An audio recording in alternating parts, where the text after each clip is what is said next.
One of the big challenges when we were starting off with Iron Kettle was who's going to buy this? Because to produce this tea takes a lot of effort.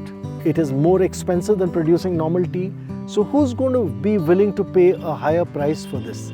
And we were actually quite pleasantly surprised that if you produce great quality tea, within India is a young generation which is experimenting and premiumizing. And these people, these consumers are more than happy to sort of reward good quality with good price. India is such a big market now. At one time we used to think that we will get the best price only if we can export, otherwise no. But now more and more we begin to realize there is an enormous capacity within India also to absorb large quantities of teas at a high price.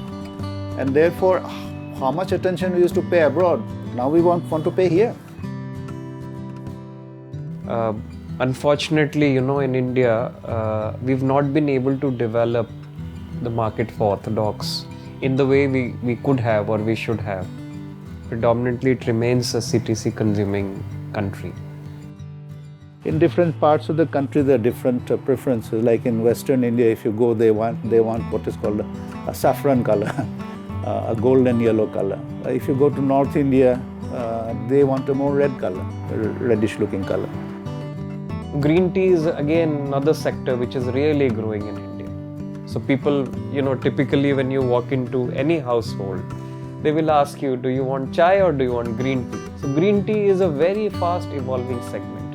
And we are focusing a lot of our production into green tea also to suit or to cater for that market. Because of the uniqueness of the business and us being present in multiple locations, multiple geographic locations, and having very deep understanding of the global markets and the Indian market, we are able to precisely produce what the customer needs, and based on that requirement, we have geography that supports that kind of production, and accordingly with that understanding we are able to produce the teas and serve them. This is not there with most of the organized sector, because they are very sectoral in their nature, but we have because we are devoid of geography, we have a much wider way we can serve the customer. It has to be a variety of product. So region specific, say Assam is a region, okay, we concentrate here on our chai teas. And say if we are looking at, say, Nilgiris, there we have the possibility of producing flavory teas. As people want better quality produce and there is lesser availability of quality produce, it is more in demand. So we are able to derive better value within India. So something with a sharp taste is preferred in the local market. Now, if you go abroad in Germany or somewhere, or Japan also, they would prefer not so much the sharp taste, but they would prefer the little mellower kind of taste, smoother, mellower taste. Nearest to India would be Egypt. Their habits are very similar to ours. Same, they want a thick tea and they are CTC tea.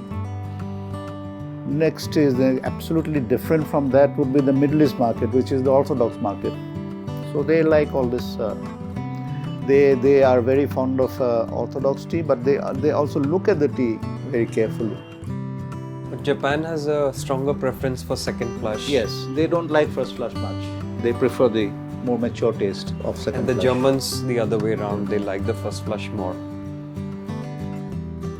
The market is there, and the good news is that things like Amazon, digital e-commerce is actually just democratizing the entire marketplace. And your ability to sort of sell, showcase what is happening, tell the story behind the product is creating a franchise of customers who are willing to pay very good prices for this, which makes the entire exercise sustainable.